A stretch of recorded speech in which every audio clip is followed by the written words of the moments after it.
দীর্ঘ কয়েকদিন ধরে বন্যার জলে ভাসছিল ঘাটাল, আর তার মধ্যে বন্যার জল কমতেই দেখা দিয়েছে আন্ত্রিকের প্রকোপ। আক্রান্ত একাধিক এলাকায় চলছে মেডিকেল ক্যাম্প। খবর পেয়ে আন্ত্রিক আক্রান্ত গ্রামে পঞ্চায়েত সমিতি ও স্বাস্থ্য দপ্তরের কর্মীদের নিয়ে ব্লিচিং ছড়ানো থেকে সচেতনতার বার্তা দিলেন মহকুমা শাসক। বন্যা কবলিত এলাকায় কাদামাটির রাস্তা পেরিয়ে ঘাটালের মহকুমা শাসক সুমন বিশ্বাস থেকে স্বাস্থ্য দপ্তরের কর্মীরা পৌঁছেছেন এলাকায় ব্লিচিং পাউডার ছড়ানো থেকে শুরু করে স্বাস্থ্য সচেতনতার বার্তাও দিচ্ছেন তারা।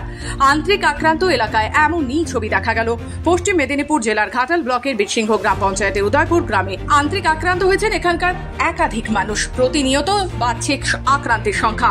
তৎপর প্রশাসনের আধিকারিকেরা।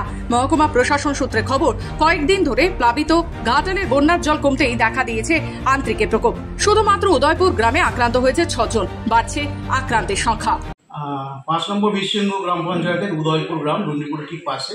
সেই গ্রাম থেকে সদ্যমাত্র জল নেমেছে এবং সেখানে আজকেই 5 জন আন্ত্রিক আক্রান্ত খবর পেয়েছিলাম। সেখানে আমি ছুটে যাই, আমার সঙ্গে মেডিকেল টিম ছিল এবং ভিসিটি টিম, যারা ব্লিচিং ছড়ায় বা এলাকা পরিষ্কার করে, সেই টিম ছিল। প্রায় 50 জনের একটি দল আমরা গেছিলাম। পঞ্চায়েত সমিতির সহকারী সভাপতি সাহেবও ছিলেন, প্রধান সাহেবও পরে গেছিলেন।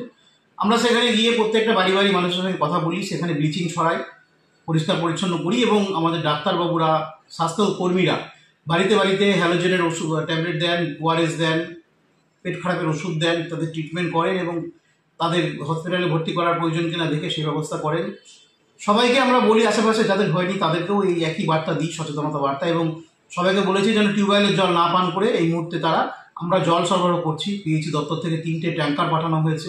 তবে এদিকে যাতে এলাকা পরিষ্কার পরিচ্ছন্ন রাখা হয় তার জন্য গ্রামের বাসিন্দাদের আবেদন করা হয় মহকুমা প্রশাসনের তরফে।